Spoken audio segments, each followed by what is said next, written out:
Welcome to episode 187 of Doctor Who Time and Space. Your weekly podcast featuring me, Dr. Cool. And me, Lewis Moon. Now, you may have been aware that last week Deacle was a little bit ill. This week he's not. So, hey, I'm back.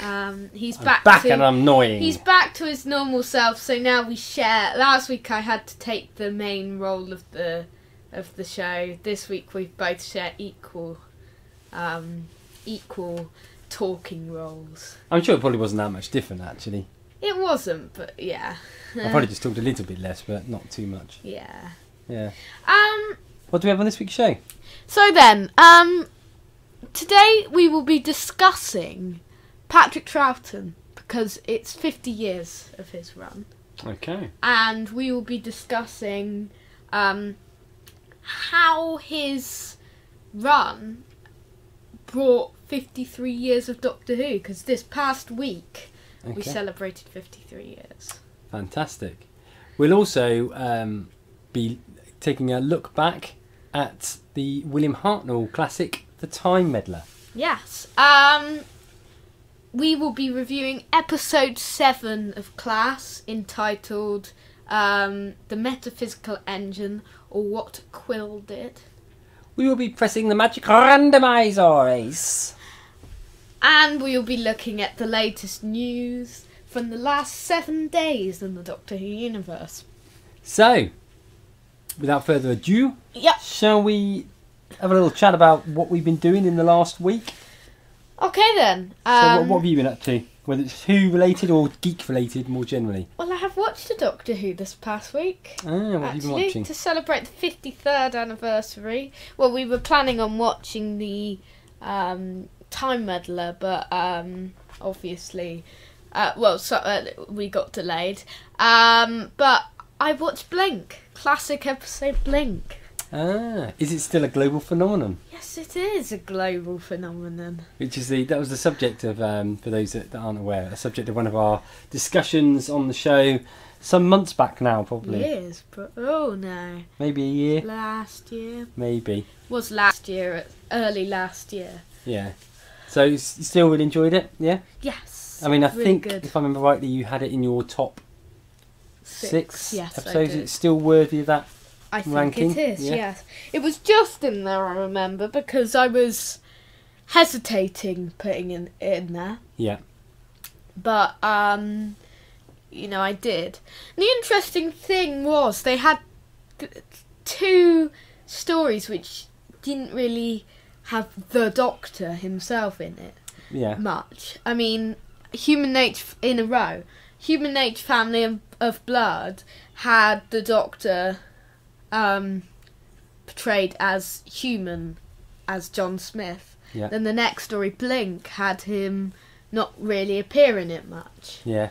As it focused on Sally Sparrow. So I thought it's really interesting how they've chosen 2 stories to be really, really different in terms of characteristics and appearance-wise for the Doctor. But a really strong period in New Who, actually. These couple of stories back to back, aren't they? Yeah, they are. So actually, that's the interesting thing, isn't it? If you think 53 years of Doctor Who, and 2 of your top 6 were stories that sat back to back. I know. Yeah. Human Nature, Family and Blood, and Blink. I think it was Human Nature in my top, wasn't it? Yes, it was definitely. Yeah. Mm. So that's quite interesting. Have you? What about other Who related stuff? Oh, finished listening to my audio adventure this week. Okay. The metaphysical. That was class. The Rosamarinas. There's some offers on at the moment. I may get some of them. Is there? Yeah. It's a cyber special offers for Cyber Monday. Today it's Sontarans. Okay. It's focusing on. Okay. So it's all weekend. There's Dalek was yesterday. Sontarans is today. Tomorrow is what are they called? Ice Warriors, and then Monday's Cybermen. Is that the one that tempts you the most, the Cybermen ones? Yeah, because I like the Cybermen ones. Yeah. See if there's any on sale, or whether I can just get an old one. Excellent. Good. Christmas one would be good. Yeah. There is a Christmas one. Is that? Chimes of Midnight. Okay, yeah. Yeah. Anything else of a non-Who related geekiness type thing? Ooh, don't think so. Okay. Not I can think of. Myself, I obviously we watched the Time Meddler and Class, which Yes. we talk about at various points during the show. Aside from that, Walking Dead continues. Yeah. Still Good. really good series. A bit of a slower one again this week, but not a bad slow thing. And it's good sometimes to slow it down a little bit. You can't keep going at the same pace as what the first and third episodes and the fourth episode were. So yeah, that was really good, and it's beginning to sort of show you a little bit about the strength of Maggie, who's one of my favourite characters in Walking Dead anyway. So that was good. And then I also caught up with Westworld. And I can't remember whether I started doing that when last week or not. So I watched a few episodes of that this week. I think I watched 3 actually. Did you watch the latest one? Have you caught up? Yeah, whilst I was ill, I watched a few of them. And actually, I tell you what, the end of that series is really, really building up. There was a twist in it which I hadn't anticipated. Yeah.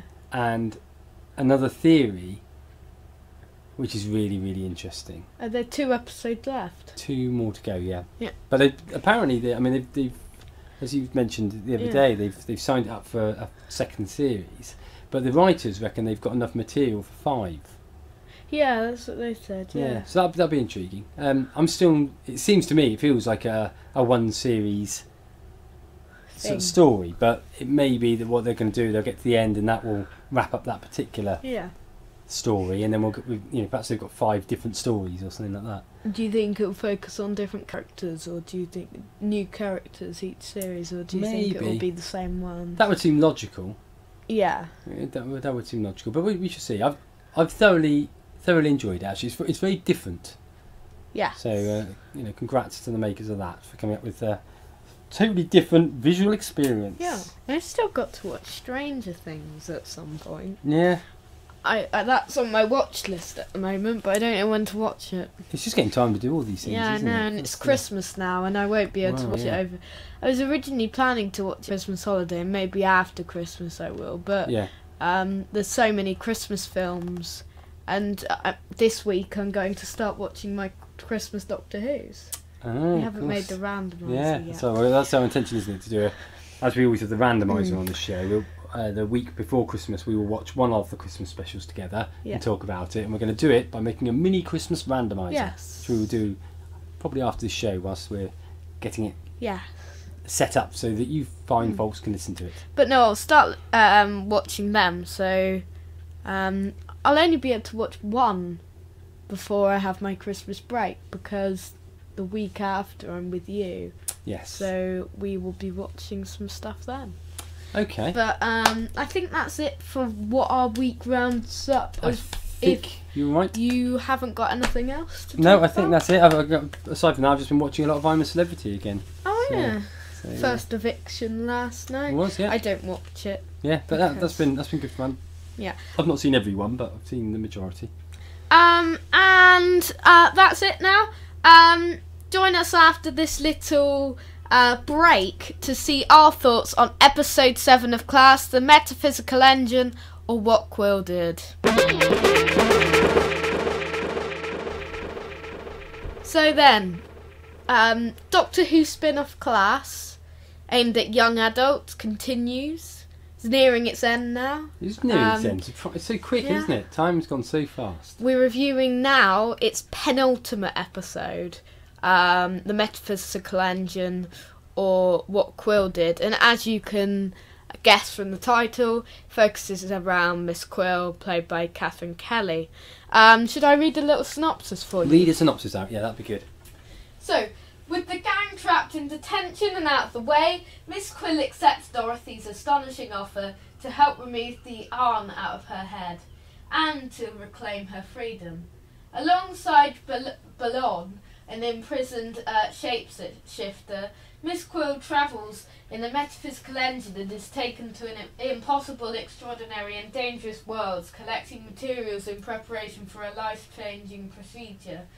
After an emotional encounter with her surgeon and a nearly fatal operation, Miss Quill must find a way to return to Earth, transformed and ready for war. or war itself. Dun, dun, dun. that was just a bit I added You up. added that. Yeah. So, thoughts? Maybe the best so far. Yeah, I think probably so. It was very different than the other one. Very because different, instead of the other 6 where it focused around the 5 children, this and definitely the last episode which focused around them, this one focuses around Miss Quill. Yeah. And it's a very strange plot, very unusual. Yeah. Travelling to loads of different worlds alongside Dorothy and Ballon. But yes, a really strong episode. There's possibly the best one. Yeah. It's a difficult one to place because obviously it didn't really have too much around the normal classmates. No, it didn't. And I missed them to a certain extent. April, Tanya and Ram didn't have any new lines in it. No, that's right. Actually. I think Mateus and Charlie did. Yes, very slightly. Yeah, but only a couple. Yeah, but and I've grown quite liking for the classmates, so I did miss them. But I think when it first started this episode, it was odd. I wasn't sure I was enjoying it or not. That's what you said about the last one. I know. It is the same way for them.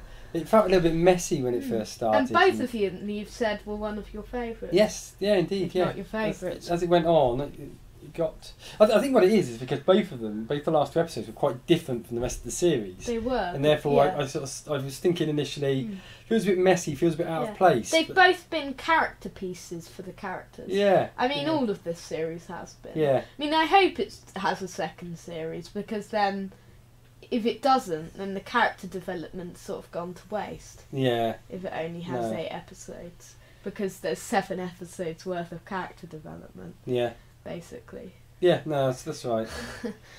So I wasn't sure about it when it first started, and even when they started with sort of disappearing off into different worlds, I still wasn't 100% sure whether I was liking it or not. Yeah, I thought it was really weird. Yeah. But as it started to make a bit more sense what they were doing, I quite liked it. It reminded me in many respects of like when you play adventure games on the computer, before you do one thing you have to go and collect like a key or something like that. Yes. So you have to collect a key to unlock the cupboard, then you have to go into the cupboard to get to the new world, then you have to go into the new world to pick up a brain or something like that. Yeah. And it had that sort of feeling about it. It did. It was a quest-like episode. Yeah.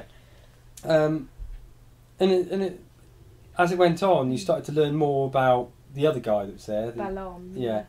And of course we had a good link to the Doctor Who universe.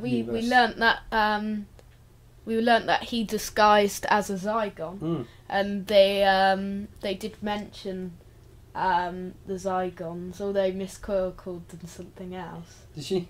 This was like a Zygbot. Miss Quill went, but then Dorothy went Zygons. Ah, yeah. I mean, a lot of this was learning even more about Miss Quill, what she'd gone through in terms of her race and the extinction of her race, and the fact that she was sort of like this warrior. A lovely piece of development to find out more about her while she didn't have the arm in her head, what she was like. Yeah. You know, her journey. Yeah. It was really interesting. I mean, a few spoilers here, folks. Yeah, so spoiler phobes. If you haven't watched it yet, and you might not have done because it's not on TV. Plus, this is out quite early after class, really. Yeah. So, so possibly a few spoilers here, but the whole scene towards the end of it, where when they were inside the box of souls or whatever, the cabinet of souls, and there's the dialogue between the two. Well, they were fighting. Yeah. Yeah. And that was really, really well done. It was very interesting. And in fact, the whole look of this episode was absolutely brilliant, I thought. The monsters in it were really good. Yeah, like you said the other week, a few weeks ago, it's strange how it's got so much in terms of look and effects, judging by it's only online. Yeah. You'd think it would be a TV series because of how much it's got.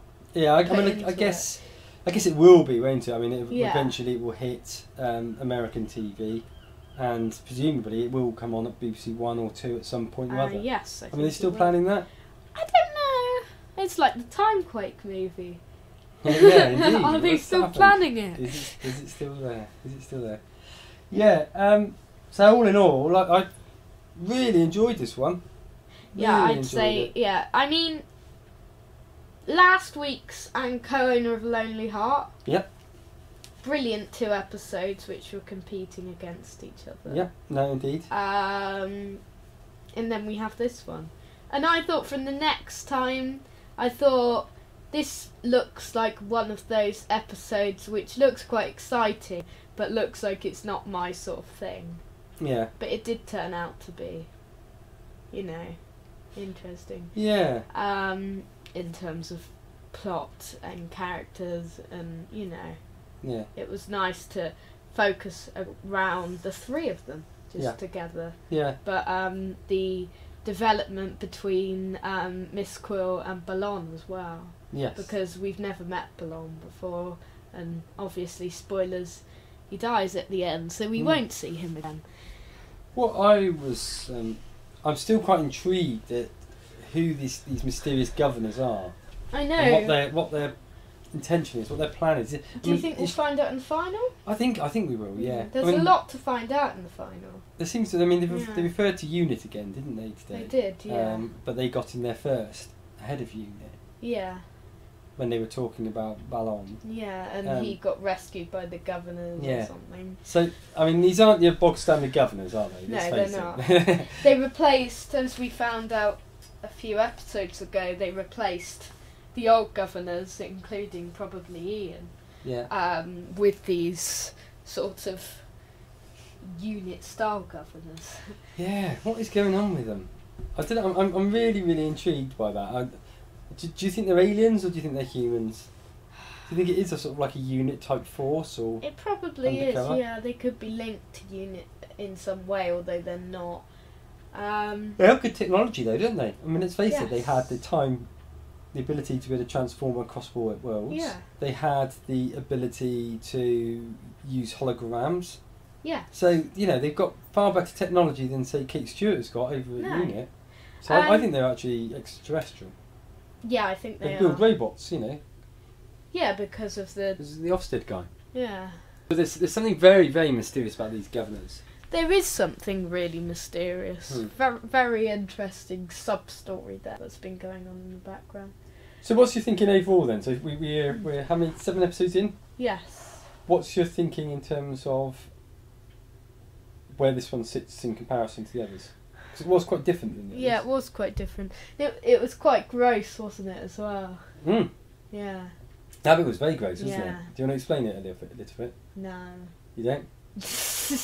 I mean, well, I will then. Just without, okay. Again, we've given a spoiler warning. So there was a really horrible bit when they're trying to remove the creature from her head. Yeah, I hate things like that. The arm. The arm, and they sort of like pierced her eye. Yeah. And pulled out this creature through the eye socket, and then gave her another eye. Was the other eye? Where did that come from? Did that come from the goddess? Was it? What eye? Because her eye was removed, wasn't it? She had like a big gaping eye hole, or was it just that he repaired it? Because he did say the. Yeah, I think he got her old eye and then put it back in. Is that what it was? Right. Okay. Yeah. It was on the stage. Right. Okay. But that was gross, wasn't it? Yeah. It was really, really horrible, that bit. It was. Okay, sorry for interrupting you there, but just a point. Overall rankings then. For the whole series. Actually, can I just ask you something else before we go on to Yes, of course. Now that she's free, yeah. What do you think is going to happen? Do you think she's going to turn into a sort of a villain? Do you think? I don't. Will she try and kill Charlie? The Shadowkin. I think there will be a sort of battle between Charlie and Miss Quill. Yeah. But the Shadowkin are back next time, and I think that's the main focus. Yeah. Everyone's going to try and destroy them, and I think the Cabinet of Souls will be used there. I think they'll have, and I'm still thinking that Mateus might meet a grisly end here, and it might be some sort of battle between over the box of souls. I think from the next time trailer, it looks like the Shadowkin are killing or trying to kill everyone that they love, or Yeah. Looks very interesting from the next time, and we'll be chatting about that next week. Yeah. Anything else you'd like to say before we move on to overall? I don't think so. Let's give our overall scores on it. On the episode first? Yeah, on the episode. We probably shouldn't talk about the series too much overall, really, because we're going to do a special on that anyway next week, aren't we? Yeah, we're not talking about the series overall. We're just saying where this one ranks. Okay, right, okay. We did it last week as well. Yeah. I would say this one gets A, which is equivalent to a 9, I think, or just below a 9. On the basis that we've agreed with everything so far this season, haven't we? What a coincidence. I would also give it an A, I think, for this one. Yeah, because I don't think it deserves an A+, because an A+ is equivalent to a 10 or just below a 10. Yeah. I mean, we're ranking this against itself, really, aren't we? So, whether you would say, I mean, if you look at a Doctor Who episode, no, that we're say not ranking 9, it against. It's not necessarily comparable. Yeah, we're not ranking it against Doctor Who episodes. This is probably the best episode of Class, but it isn't the best episode of. It isn't better than some episodes of Doctor Who. Can I ask you a question then? Yeah. If you take one of the more inferior episodes of Doctor Who, like Fear Her, would you rather watch a Doctor Who episode like that, or the high quality end of Class episodes? No question, Class. Yeah. Rather than Fear Her, or any of the worst episodes, I would no question watch Class. Yeah. Yeah. Okay. So, too good, too bad. Okay. Good then. A good lead up to the series finale, I think. Yeah. Yeah.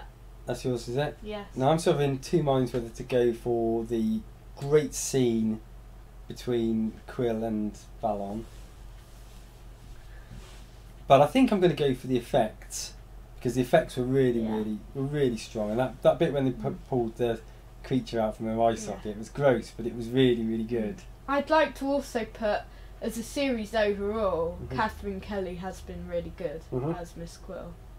Yeah, it's a completely different character than I was expecting. Yeah, she reminds me a bit of Leela. Does she? I don't know why. Yeah, no, that's right. I mean, the other woman reminds me, the head teacher reminds me of Missy. That's a reminders thing. Yeah. No, her character is sort of like Leela. Yeah. Okay. When she's warlike. Yeah. Not in terms of normal, but. Okay. So we've done our too good. What about too bad? I don't know. Maybe it's because the children weren't in it, and it's meant to be a young adult series. It's more like an adult series, this one, because there's not really, apart from old footage and a tiny 1 second bit of new footage, there are no young adults in it. Would you have liked to have seen them added into it? I don't know how they would be. I knew they wouldn't be in it much, but I don't know how they would have been added into it. Yeah. Because they were in it all the time last episode. Yeah. But. So I've got to think of my bad. What was bad about it? I guess the only bad thing, and it's not really bad, is the only downside of this episode was because it was done in parallel to last week's episode, we already knew the outcome of it. We already knew that. I was thinking Miss Quill's going to die, but obviously we saw what happened last time, and you can't really be shocked that much by what's going to happen. So I would think, if there's anything that's bad, it's purely that, the fact that we already knew what the outcome of that fight was going to be with Balon. Yeah. But it didn't really take away from it significantly. do you think it was perfect how it fitted in? Do you think it was perfect that it was in that order, or do you think the episode should have been swapped around? Oh, it had to be that way, I think. Yeah. It had to be that way, because if you'd have had it with the rock being exploded in the in the first episode, yeah, and then you had a story with this rock coming through, it would have taken all the threat away from it, wouldn't it? Would have. So I think the order was perfect. I think I really liked what they did with that as well. At I the liked end, where they were all shouting at each other and everything. I think the whole way that they had these two stories running in parallel was brilliant. It was. I really, really liked that. It sort of acted as another two-parter. Yeah. But very different two-parter. Yeah. So, all in all, really good. What do you think it means for the rest of the series then? What do you think is going to happen? Episode, yeah. The last episode, there's going to be something big happen, and there's going to be, I think, someone's going to die, or more than a lot of people are going to die. There's a lot that needs to be solved. They'll either leave some things open for a second series, or just not solve it if they're not going to do a next series. Yeah. But I bet Patrick Ness wants to do a second series. It's just we don't know if he's going. We don't know if there's going to be. There's a lot to do in terms of rebuilding friendships as well, though, isn't there? Because and we have to do that in one episode. Things are very, very tense between Raph and April and Tanya. Ram. Sorry. Yeah. Yeah, they do. By the end of the series, we should actually see how many different names I've given Roger. Yeah. So, any more thoughts on Cars episode 7? I don't think so. Okay. It's just that next week, The Lost will be a very interesting episode. Okay. Should we move on then to the news? Okay.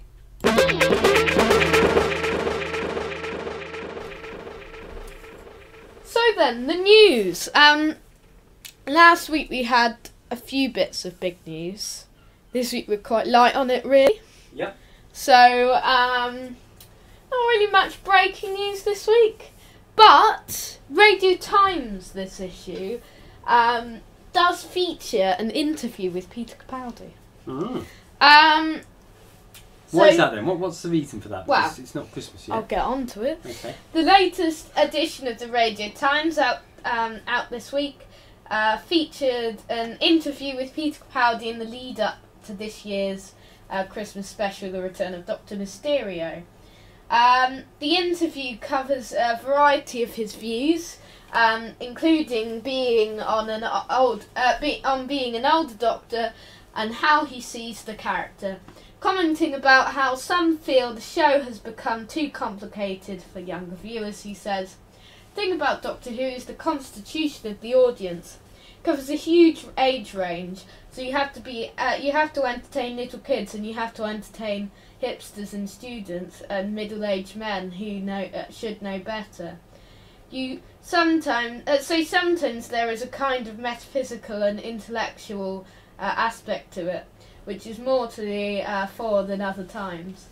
But generally we just blow up monsters. There are some moments when you feel that's a bit silly, that's a bit mawkish or whatever, but then you realise that's for children. You would be a fool not to play to them because it's their show."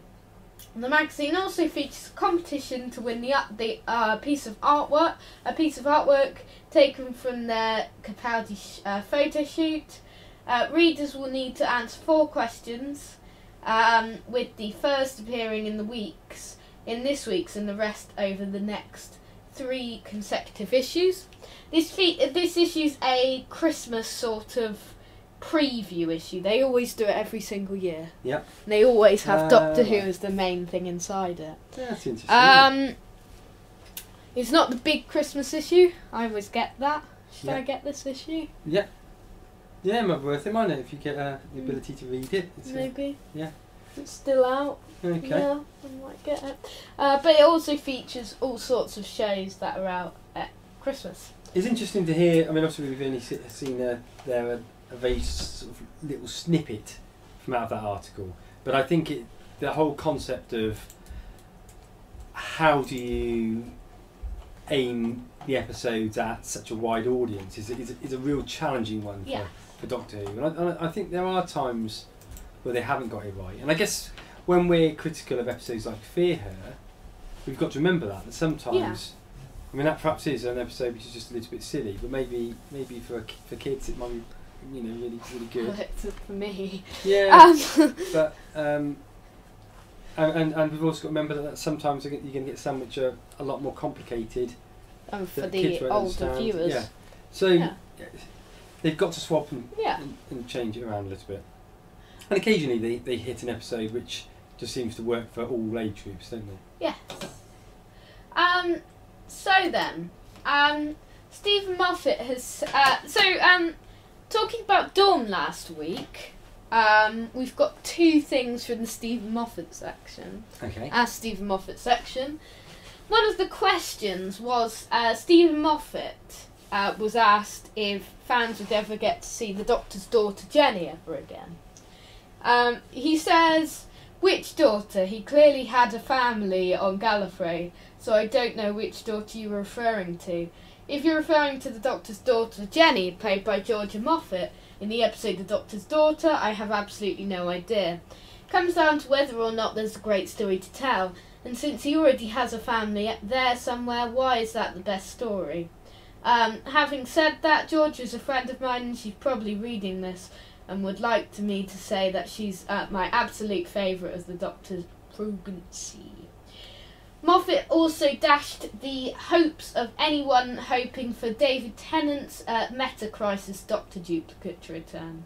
No, I would not bring him back, because if we were going to bring David Tennant back to Doctor Who, and I'm not saying we're going to, then we would bring David Tennant back as the real Doctor and not a substitute Doctor. Yeah. I don't know what that means. It's obviously an episode I've never seen before. You know, in Journey's End, he's the one with Davros. Yeah. He's got the hand. Yeah. And then he's got the twin. Oh, no, I do remember it. Yeah, you're right. Yeah, okay. So, apologies. Another thing he addressed was his views on whether he feels a young female companion is always the best choice. He said that Doctor Who has a tremendous appeal to young girls as well as young boys. They have to have an identification point, someone that they can imagine themselves being. The truth about Doctor Who is the main character has never been the Doctor. He's the star turn with the best lines and the big moments, but it always has been the story of the companions, and often his companion has been a young woman he has met and befriended. I think it would be damaging to Doctor Who if that voice and viewpoint were not represented. Science fiction is notoriously male. You can tell that because everyone wears uniforms and marches around talking about rules. The Doctor Who has always felt to me rather female. It's full of kindness and compassion and eccentricity and wisdom instead of violence. And from that point of view, it is important that the main character, the Doctor's best friend, should be female. Someone will now pop up and say it's called Doctor Who, not Clara or Rose or whatever. Well, listen, it's not called the Doctor either. It's called Doctor Who. It's about that question and who's asking it. All the bloke companions, with the exception of Jamie, are sort of friends-in-law like Rory. The Doctor likes Rory very much, but he wouldn't really know what to say to Rory unless Amy was in the room. Rory wouldn't know what to say to the Doctor unless Amy was in the room, and the only way they could communicate with each other was if they talked about Amy. That was what Stephen Moffat round up in the Dawn issue. What do you think of his two questions? Well, he did have more answered questions, but those are the most interesting. I think I agree with him on the whole female companion thing. I don't think I would like to see the Doctor and a male companion on the No, that's the sort of thing you'd expect more in classic Who. Yeah. Sexist. I think it's just because of the fact that there's just a completely different way that male and females interact. And if Doctor Who became very blokey, it'd just be like two guys burping and farting a lot and talking about football and perhaps having a beer occasionally. That'd be annoying. So, it might be good for one episode, but after that the novelty will wear off. So, there is a different rapport, and I think it should continue. Yeah. Okay. The return of Dr. Mysterio has been announced for various cinema showings. Ooh. The first cinema outing confirmed this week, joining USA cinema showings, would be at Australian cinemas would be showing the return of Dr. Mysterio on Boxing Day in the cinemas. The event will include the 2 new features, A New Kind of Superhero and Doctor Who Extra. Does it say? No.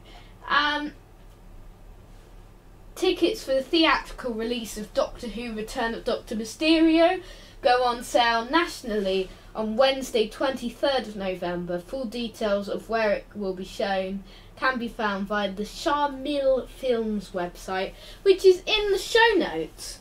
And the show notes you can find at Mr. Lewis Moon Adventures.webelieve.com. Okay. Do we have any other news? Yeah, I was just carrying on with that article. I thought for a minute, I assumed you'd at least have a reveal that there's 754 new Lethbridge Stewart books out. Yes, there are. Also joining Australia and the United States is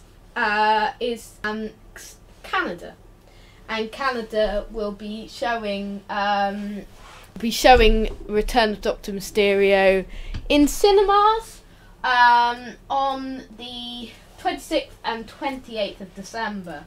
As with the other countries, the 80-minute presentation will include A New Kind of Superhero and Doctor Who Extra. Full details can be found via their website. The episode is expected to air on Space in the evening on Christmas Day. Next up, got quite a lot really of small news. Quite a lot of bits of small news. 754 books of Lethbridge Stewart files have been released. We're going to get onto Lethbridge Stewart later on. Okay. So 3 Big Finish audio plays have been nominated as Best Online Non-Broadcast Drama in the 2017 BBC Radio Drama Awards. Absent Friends, the first part of the 8th Doctor play, Doom Coalition 3, Death and the Queen, the third story in the 10th Doctor range, and Torchwood More Than This are all nominated. The awards, which have been running since 2012, celebrate the range, originality and quality of audio drama on air and online, and recognise the creativity of actors, writers, producers, sound designers and others who work in the genre. Big Finish previously won the award in 2014 for their play Dark Eyes. Also nominated in the online category is Baker's End from Bafflegap Productions, the first part of a new audio series written by Paul Marks and starring Tom Baker as himself alongside Katie Manning and Susan Jameson. Dave Tennant is nominated for Best Actor for BBC Radio 4's Look Back in Anger. The nominations are judged by a team of industry experts, including actress Alison Steadman, journalist Baz Bamingboye. What? Baz Bong-Bang-Bong-Boy? Racist. Probably. And producer Piers Plowright. Okay. Finalists will be announced in a ceremony at BBC Radio Theatre in London on 29th of January 2017, hosted by Sir Lenny Henry. So good luck to Big Finish for those 3 definitely. Audio dramas. They definitely do some really good stuff. Yep. They deserve to win some awards. Yeah, definitely. Okay, and keeping the news rolling. And one final bit of news. Lethbridge Stewart. Candy Jar books. We hear that title begin, the end the news section about every single week. We do, yeah. They turn them out, don't they? Why do we even focus on these? We don't even read them. No, we haven't yet. Maybe we will one day. It's not that we don't want to, is it? No. Say? And we think it's great that Candy Jar Books come out with them. Yeah. Candy Jar Books have announced their latest Lethbridge Stewart ebook, free to subscribers for those pre-ordering all 749 other novels, including The Blood of Atlantis. The ebook is by author Sharon Bidwell, who, as well as writing several non-under pen names, Sharon Maria Bidwell and Sharon Curnow. Why do they all have the name Sharon? Also wrote 3 books in the Space 1899 and Beyond series, one of which was co-authored by Lethbridge Stewart range editor Andy Franklin Allen. The Wishing Bazaar will be sent to every person who pre-orders Blood of Atlantis, which can be purchased individually or part of the Series 3 bundle, both UK and overseas, which includes the previous novel Time Squared by Rick Cross and the forthcoming novel Mind of Stone by Ian McLaughlin, and or the subscription deal for those wishing to get 6 books for the price of 5. Candy Jar is also pleased to announce that the subscription offer is being extended to international customers. Please see their subscription page for more details. Candy Jar Books is also offering a special promotion for its online customers. Buy Blood of Atlantis for £8.99 and get Time Squared for £5.90. For £5. The promotion also applies to 6 other Candy Jar titles. Full details can be found via their website. Fantastic. And that rounds up the news for this week. Quite a lot of sort of small articles for us. Yeah, no, definitely. This week. Quite a lot in terms of small articles. I think the interesting ones were the first 2 you referred to, which was like Capaldi's comments on a few things and Moffat's comments on a few things. I think both of those were interesting things. I always like Moffat's comments in Dawn. They do it every month. Yeah. We will feed back on whatever he says. Judging by what else is in the news. I mean, we did have one of those bits of news last week, but we had so much to fit in. Okay. We saved it. Let's stop that there, and we will get on with our main article today, which is 50 years of Patrick Troughton and how it affected 53 years of Doctor Who. So then, this month, Patrick Troughton, the second Doctor, was celebrated 50 years since he first appeared as the Doctor. Last week, we took a quick review, well, not a quick review, a full review of the Power of the Daleks, which had been recently animated by the wonderful people, including... What's his name? What's his name and Jimmy Malad? Yes. But Charles Norton, actually. Ah, okay. He was in need of it all.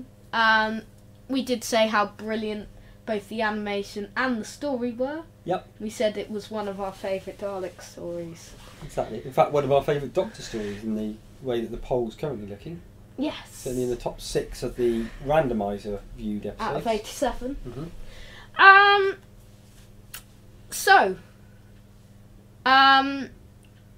Today we are going to be discussing Patrick Troughton. Okay. We are going to be discussing his Doctor. Yep. And how the move towards his... You're distracting me now. From his regeneration affected the way Doctor Who lasted for 53 years. Okay. Did you want to start on it? Okay. So, I know we both love Patrick Troughton. Alright.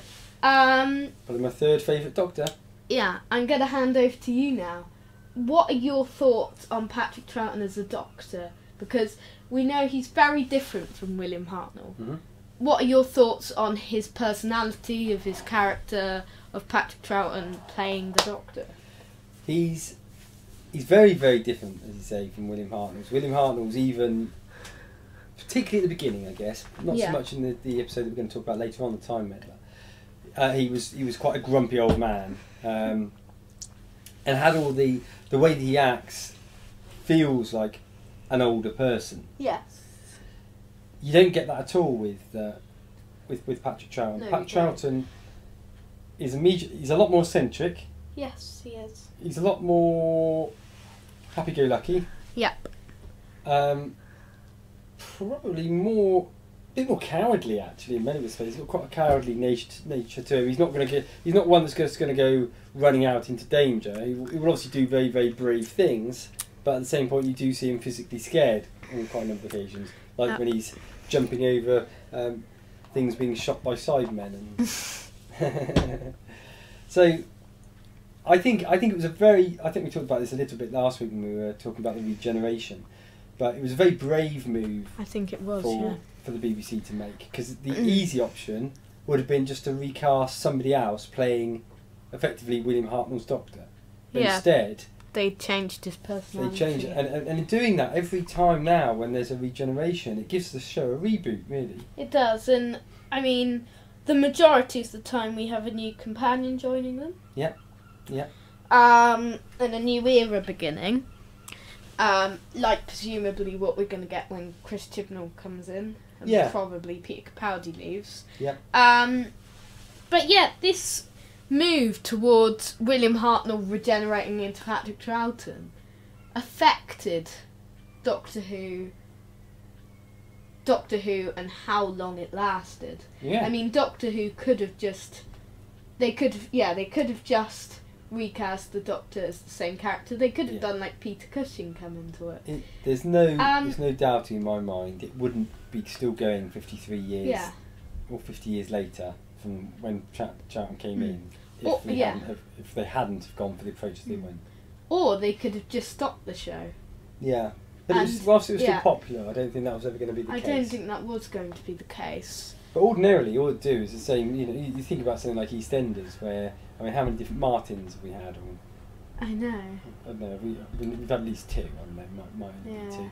But that's ordinarily what happens. They just find somebody else to come in and play that character instead. It's like the James Bond theory that we talked about before. I mean, and that works. It's fine. Yeah. They could have got away with it, but I think what they've done by going through the whole different personality, it keeps the show really, really fresh. I mean, we have this all the time. We have new eras, we have new regenerations coming in. I mean, the regeneration is a drastic move. Patrick Troughton is brilliant as the Doctor. So, talking about Patrick Troughton, what are your top episodes of Patrick Troughton's Doctor? Well, now, probably Power of the Daleks probably goes in at the top of that. Yes. Or maybe, I don't know, maybe War Games still ahead of it. Yeah, I'm going to say Power of the Daleks, War Games, Invasion. Enemy of the World's the one for me. I've not seen Invasion, so I... No, Tomb of the Cybermen. Wait, what was the first? What was the second one I said? I said Power of the Daleks. Yeah, War Games. Yeah, those two have to be in there for me. I'm going to say Tomb of the Cybermen. Yeah. So I've not seen either of those two classic Cybermen episodes, and we've not seen things like Evil of the Daleks, so yeah, we don't know how that. Pardon, sorry? We haven't seen things like Evil of the Daleks, so it's difficult to judge on those. But I think I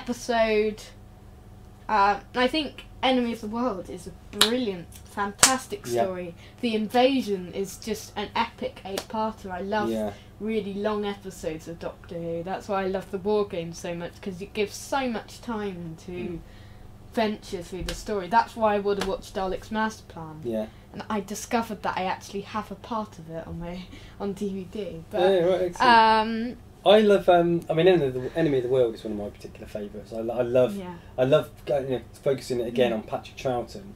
I love the other character he plays, Salamander. He's a little bit OTT, but he's a good villain. But he's good, yeah. There's a good story in Enemy of the World. Yeah. And it was great when that was found. Oh, it's Great fantastic. to watch that episode. The whole concept of that, of him keeping all these people Yeah, underground, and they've got no idea. It's absolutely fantastic. Yeah, it's brilliant. We've watched it on the Randomizer, though. Yes, that's right. So we've already talked about it at length on this show, Yeah, for albeit 2 weeks. some time ago, probably. Was, yeah. Yeah. Probably beginning of the year or something. Maybe, yeah. Maybe end of last year, but let's talk about our favourite Patrick Troughton moments and memories. Okay. Do you want to go first? Yeah, I mean, are we just going to say? Do you think we should just say moments with Patrick Troughton in, or moments from the Patrick Troughton era?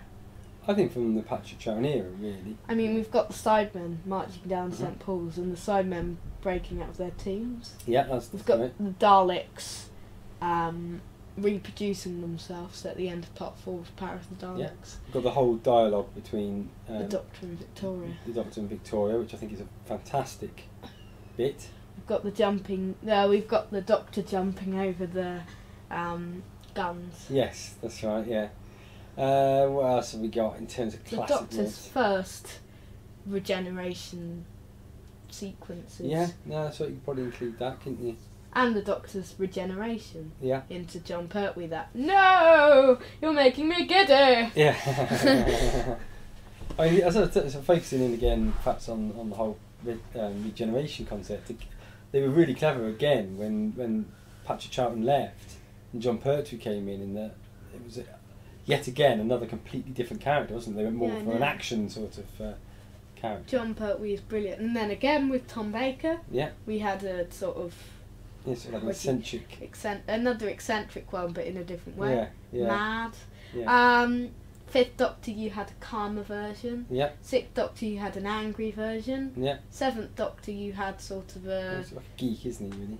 Really. really, yeah. Yeah. And then Eighth Doctor, you have sort of a sciencey sort of. Yeah, I think the Eighth Yeah. Doctor's been quite cool.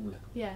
Ninth Doctor, you've got a war sort of Doctor. Yeah. 10th Doctor, you've got sort of a fun Doctor. Yeah. 11th Doctor, again, you've got a fun sort of Doctor. Yeah.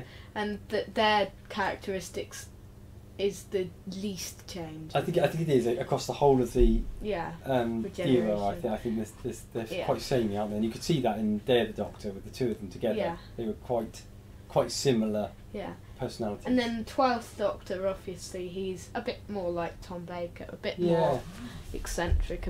I mean, Matt Smith is as well, but I can't remember a who it was bit that said it now, but somebody pointed out that in many ways you take the 12th Doctor. I think it was one of the Comic Cons we went to. It was one of the guests was saying that Capaldi's Doctor is like a little bit of all of the Doctors. yeah. Might have been Colin Baker that was saying that. Yeah, it actually, I was, think. yeah. So he's sort of taking a little bit of everyone. And I think that's definitely right. It is But right. we were meant to be talking about Patrick Troughton, so I'll just speak back on. What do you think of Patrick Troughton, Second Doctor's image? Costume? Yeah. I think his costume's great. I like his hat in Power of the Daleks. I wish he kept that, but he. Does he only use it in abandoned that one episode? yeah, because he left it behind, didn't he? Okay. Yeah, I think he does. Yeah, it's an okay look. I mean, it's not. It's just really a long sort of suit thing. But I like his trousers. yeah, his trousers are good, and they sort of replicated that with Capaldi Yeah, they did a bit actually. with his didn't they? costume in Series 9. But now they've got rid of that costume and they've got him with his purple coat. Yeah. Yeah. And then they're doing another costume with this a new hoodie. No, a new hoodie type coat thing with a blue velvet lining. So if you were to meet somebody that wanted to get into Doctor Who, and you wanted to tell them an episode to watch of the Patrick Troughton era to get a good feel for what Troughton's like as a Doctor, what episode would you recommend? Obviously now Power of the Daleks out, I would say if you want to be introduced to him, that would be good because you're seeing what Ben and Polly's reactions are. Yeah. If you're saying an episode that's the best one to watch, which would get you into his era, Yeah. I would say Tomb of the Cybermen or the Invasion or the War Games. I would say 'cause you want one. I mean, he's more rounded by that point, isn't he? I mean, he's great fun in Power of the Daleks, but he's not 100% the second Doctor yet, is he? Yeah, one of those three: Tomb of the Cybermen, the Invasion, or the War Games. Yeah. The War Games. If you want an epic one, choose the War Games or the Invasion. Or if you want one which is really classic, then you should choose Tomb of the Cybermen. What about Mind Robber? It's good. Yeah. I think it's very interesting, but I wouldn't say it was one of his best. Okay. Big chunk of the Patrick Troughton era is obviously lost. Yes, it is. Hopefully to be found one day, but More who knows? than William Hartnell. Yeah. What episode, or what story from Troughton's era would you most like them to re-find? Or animate. Or animate, yeah. Evil of the Daleks. Yeah. Because it's 7 parts. Yeah. What would you like? Perhaps Wheel in Space. Yeah, that would be cool to see. Yeah. There's already a part of that. There's already a part of both of them that. Yeah. I really like that era's Cybermen. Yes. So yeah, probably be a Cyberman one. They've got different Cybermen in that one though, haven't they? Yeah, it has changed a bit on with by the then, tier hasn't it? sort Yeah, of things. that's true. Okay, well, does that wrap up our discussion on Patrick Troughton's era? Yes. Who knows? We give it a few years, we'll probably be talking about the John Pertwee era. Yeah, How long will. was Troughton Doctor for? Was it 3 years again? Yeah, it won't be until the year 2000 when we talk about John. 2020 until if we're still going then. But I'm judging sure by if we're sticking to our Doctor Who's still on, and if we still want to do this podcast, which I'm sure we will, the randomizer should end in 2020 at some point. So we should still be going then. So we should be here to talk about John Pertwee. We might not be here in 2025 to talk about Tom Baker. No. Or 2024. That But might who be. knows? But Who? yeah, who knows? Who knows? I think that's it. Now we are moving on to a first Doctor classic, a historical classic. We are going to be reviewing the Time Meddler.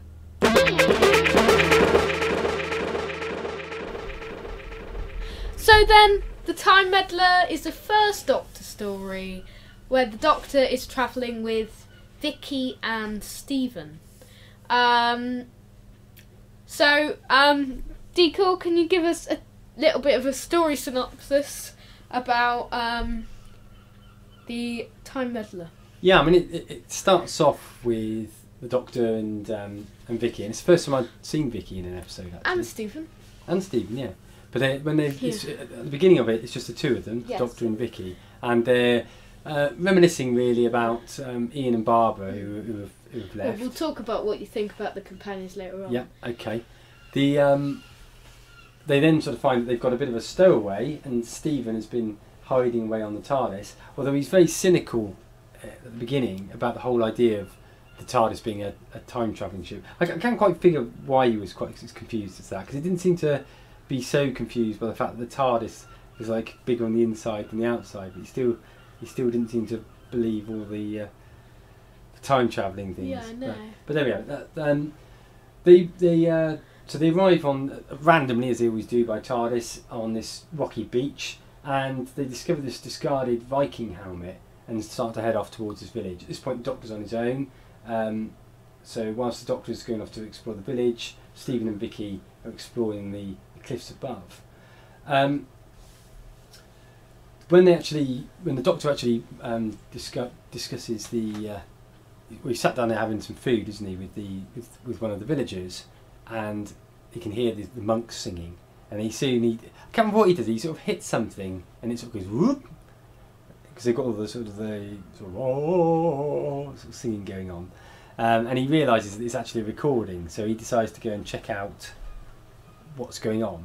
And when he gets up to the monastery, there's this very odd monk character played by Peter Butterworth, who many people will probably know best for his numerous performances in the Carry On films. Yes.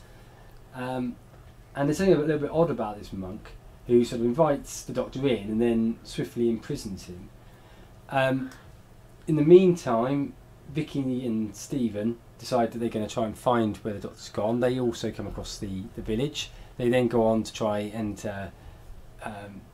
go up to the monastery. They soon become very suspicious of the monk, and when they sneak inside the building, they find the sort of the locked cell that the Doctor had been imprisoned in, and that the Doctor's missing.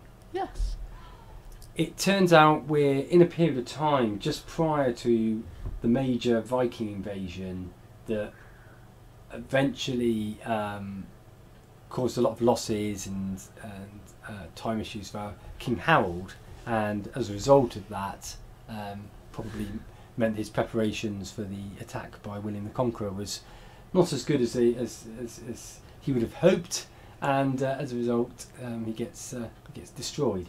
And a lot of this story is basically based around this monk, who we discover to be actually a Time Lord. Yes. He's got his TARDIS as well, and he's basically, The monk's got a TARDIS. as the title would suggest, he's meddling with time, and he's trying to do it for the right reasons, isn't he? He wants to advance the human race, but whereas the Doctor realises that you can't play with time, good and bad things happen for a reason. The monk is determined to wipe out the Vikings so that the Battle of Hastings never happens. Does that give us a sufficient? Yes, I think it does. Sufficient. Can you get roundup? back? Right. Yes. Yeah. There we go. So swap positions. So should I say my thoughts? Yeah. What are your thoughts on this?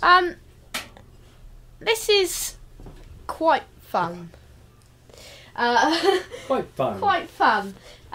It's one of those historicals like the Romans, where it tells you a bit about history, and it has people from the Carry On films. And can I just add to that when you made the comment about it, giving you a bit of information about history, it made me chuckle actually, because it was exactly like how it would be if you were sat in a class of history with the teacher telling you what actually happened, because the Doctor was sort of reeling off history. So what happens is this, and this. And it'd be just like having a teacher that just occasionally went, It's like Barbara was there, yeah. Yeah, so it was quite funny that they really were trying to make a point. They were trying to teach you a bit of history, which I guess goes back to what the original intentions of the series was. But after the Highlanders, they scrapped it, the historical sort of film. Yeah. So, the Time Meddler, I love the meddling monk as a character. Me too. He's brilliant. He's the first Time Lord we see apart from the Doctor and Susan. And I think this story has some really good... It's a good proper introduction to Stephen, because we only saw him in part 6 of The Chase. Yeah. Deco's not seen The Chase, but I have. I think it's a really interesting one. One of the better historicals, I'd say. Yeah, I think so. It's a fun story. A lot of it, I think, is. I really liked the first Doctor in it. He's nowhere near as grumpy as he was. His character changes a lot. Yeah. He's still got that sort of grumpy edge to him, but he's not quite as serious as he has. I love his laugh. Yeah, indeed. Sometimes he's quite sort of. I don't know. I'm not sure I trust that laugh. He's the sort of laugh that you can quite imagine him sort of locking you in the toilet or something like that. You know, that sort of laugh. Yeah.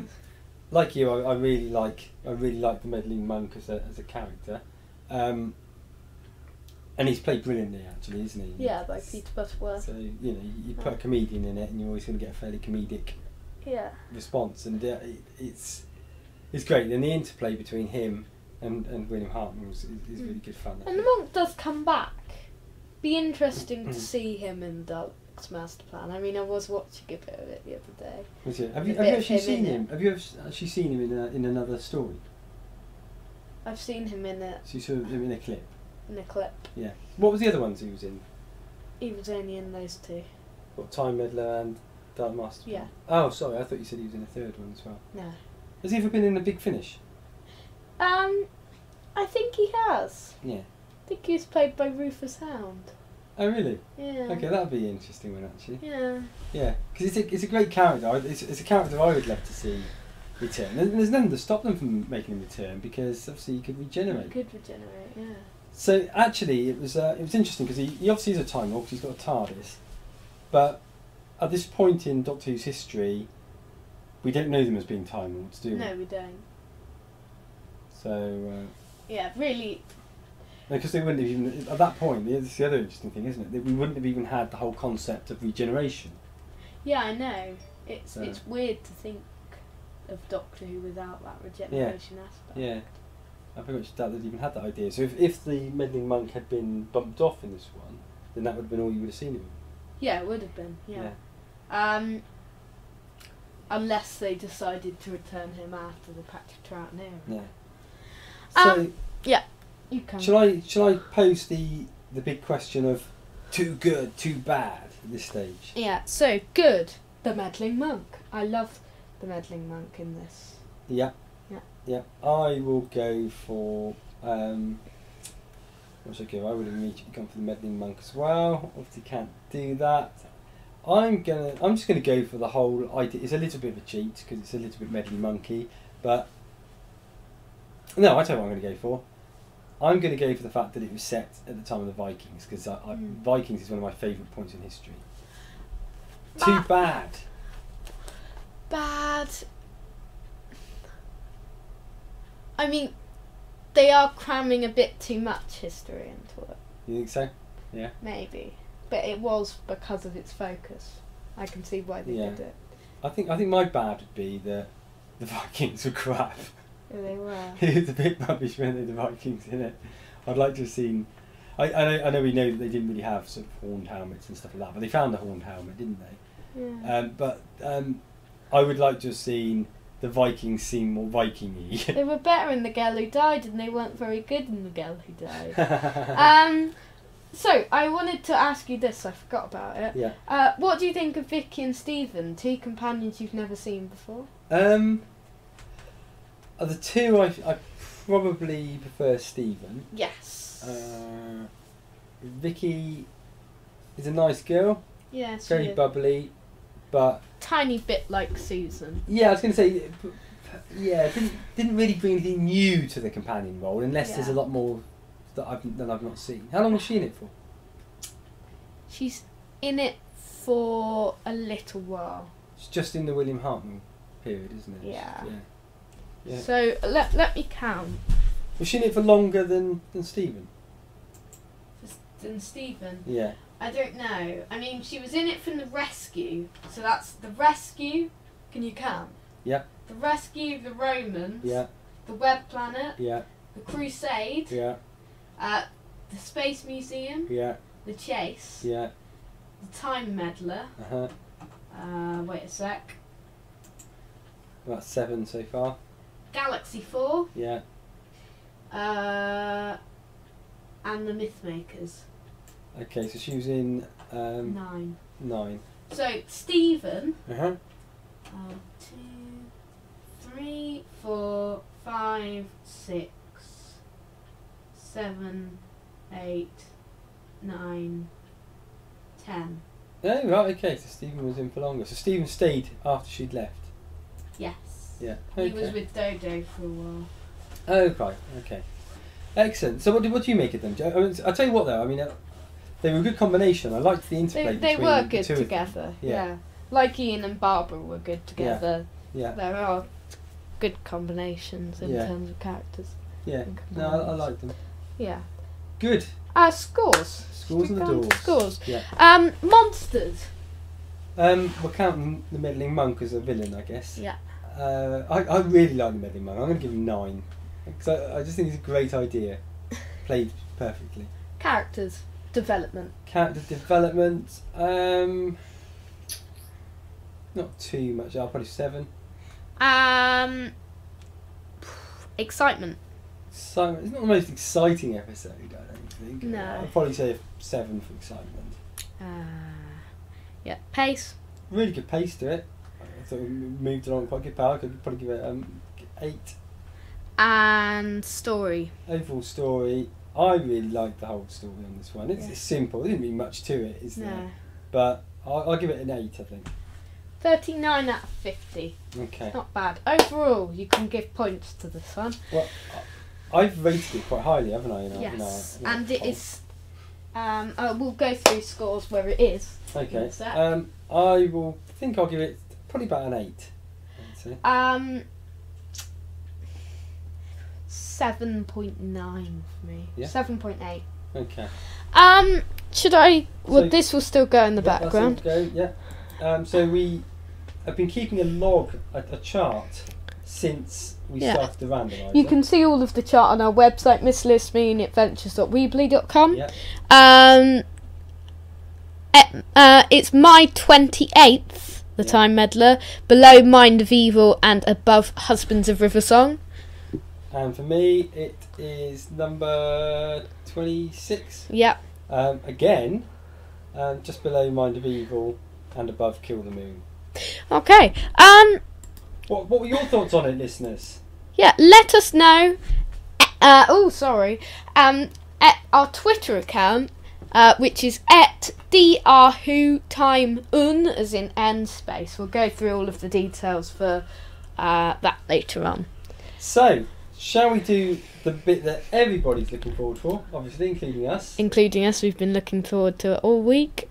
This is time for the Magic Randomizer. We should have our own theme tune for the Magic Randomizer. It's just a drum roll. Let's do one. Big drum roll for it. Right. So Magic Randomizer, Excel spreadsheet, every episode of Doctor Who ever. We press the Magic Randomizer button and it randomly selects an episode that we will watch during the week and talk to you about in next week's show, unless it's a really long one, in which case we do it every 2 weeks. Yes. Right. So, press the Magic Randomizer. The only one we can't watch over 2 weeks is The Trial of a Time Lord. Yeah. So then. Okay. No, I've watched that one recently. Okay, let's again then. Okay. So. A New Who one. A New Who one, yeah. As we guessed. Yeah, we did. We've not watched this one, right? No, we've not seen this one. I've only seen this one once, so it's be interesting. So what is it? It's The Caretaker. Okay. So that's a Peter Capaldi one. Yeah. Quite a funny one from what I remember. Yeah. By the same person as The Lodger. Yes, that's right. I know certainly I enjoyed it the first time round. A little bit twee, but a fun episode. Yes. I had belly laughs last time. I think it is one of those ones from what I remember. Yeah. Because I watched it quite soon afterwards. Again, it's one of those one-time ones. Yeah, it's probably but you've had quite a gap since you last watched it. Yes, so. It was beginning of 2015 I last watched this one. So we should look forward for that then. Yeah. So next week. Next week, what do we have on next week's show? It's episode 188. And we will review episode 8 of Class, called The Lost, as well as our season overview, because episode 8 is the season finale. So our main feature next week will tie in with it, and it will be an overview of what we thought of the series, including an episode ranking of every single episode of the series, what we think of individual characters, and our overall verdict on the series. We will be giving you our thoughts on the Peter Capaldi episode, The Caretaker, as lovingly selected by the randomizer. We will be pressing the Magic Randomizer for the final week for a while. Oh, and we will be giving you more news and views from the Who-niverse. So you can tweet us at drwhotimeun space to let us. What's your Twitter? Mine is Mark with a C, Mark Freak Geek. And you can let us know. We'll put these on here. These questions. What you think of Patrick Troughton's Doctor, like your favourite episodes or moments, or what you think of him overall. What you thought of Class Episode 7, The Metaphysical Engine, or what Quill did, The Time Meddler. Or you could let us know for next week what you think of Class as an overall series for the first series, and what you think of The Caretaker. So tweet us. Yeah. Or leave a comment on YouTube, or on Podomatic, or on iTunes. Or on on our website. Yeah, or the and, website. And Picture Puzzle Advent Calendar will be open this week on there. What's your website address again? MrLewishMoonAdventures.weebly.com. Thank you very much. I've been D. Dr. Cool.